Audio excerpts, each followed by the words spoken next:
Bonjour, bonsoir et bienvenue dans la saison 2025. Aujourd'hui, nous nous attaquons aux Dallas Cowboys. Après 2 semaines d'absence, je suis désolé, vous serez compensé dans les prochains jours. C'est définitivement un mot pas facile à dire, prochains jours. Vous serez compensé avec 2 équipes, 2 vidéos sur la NFC South.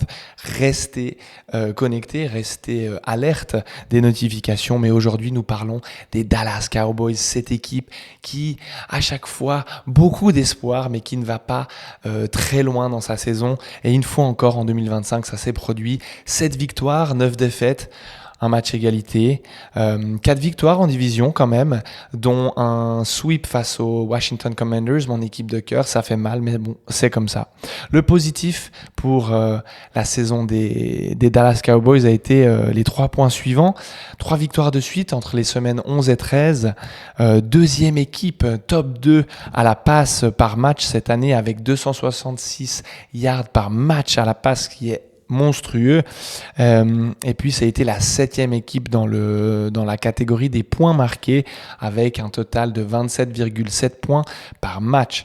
Forcément, ça nous amène aux joueurs qui sont sortis du lot, et comment ne pas commencer par le quarterback Dak Prescott, qui a totalisé 4552 yards cette année, 30 touchdowns pour 10 interceptions, ce qui est phénoménal. Le running back Javonte Williams, lui, a totalisé 1200 yards pour 11 touchdowns. Et puis, un autre atout offensif a été bien sûr le wide receiver George Pickens, qui a eu, lui, 1429 yards à la réception et 9 touchdowns. Félicitations à ces 3 joueurs qui, si vous êtes amateur de fantasy, vous ont fait beaucoup de bien, très probablement. De l'autre côté du ballon, eh bien, nous avons le linebacker James, qui a totalisé 91 tacles. Mais bon, la défense des Cowboys cette année, ce n'est pas ce qui est sorti du lot, c'est vraiment l'attaque qui était monstrueuse, mais qui n'avait pas en fait son équivalent de l'autre côté du ballon. Le négatif: 32e équipe sur 32 dans les points encaissés, je vous le disais justement.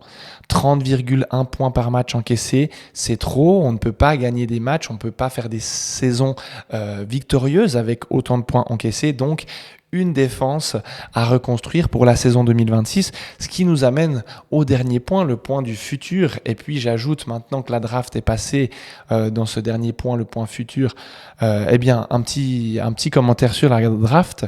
Sur les 7 picks qu'ils ont pu faire, les Dallas Cowboys ont pris 5 défenseurs, dont Caleb Downs, le safety d'Ohio State, au premier round, qui est un très haut prospect de cette draft. Et puis, au deuxième round, un edge rusher du nom de Malachi Lawrence de UCF. J'espère pour cette équipe, pour la fanbase, que ces 2 recrues feront du bien du côté défensif du ballon, parce que les Dallas Cowboys en ont besoin. Une autre chose à noter, et ça peut être intéressant de le remarquer, c'est pour les Fantasy Heads, il y a eu la signature renouvelée du kicker Brandon Aubrey, donc ça peut rassurer certains. Il a fait franchement basculer certains match-ups dans ma ligue l'année dernière. Et puis les Cowboys ont franchise tagged le receveur George Pickens au sortir de cette saison phénoménale dont il a fait preuve. Je ne sais pas vous, moi j'ai un pressentiment objectif. Je vous ai dit que c'était une équipe qui ne me touche vraiment pas spécialement, les Cowboys étant des rivaux directs de division avec les Commanders.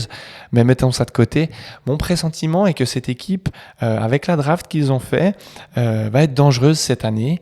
Je me dis, ils vont peut-être atteindre les playoffs. Ils vont peut-être give a run for the money to the Philadelphia Eagles. Ils vont peut-être un petit peu rivaliser avec les Eagles, et je pense que la saison 2026 va être une belle saison pour eux, en espérant, en souhaitant une sortie la plus tardive possible aux playoffs, si ils atteignent ces playoffs. Mesdames, Mesdemoiselles, Messieurs, Merci d'avoir pris l'antenne une semaine de plus. N'hésitez pas à laisser des commentaires sous la vidéo. Vous avez vu, cette semaine, c'était un peu un nouveau format. Il n'y a pas le PowerPoint derrière moi. Je me suis dit, allez, j'essaye de faire ça différemment. On va voir pour la prochaine série de vidéos comment je fais. Mais toujours est-il que je vous remercie grandement de votre soutien. Je vous dis à très vite, à tout bientôt. Bye bye.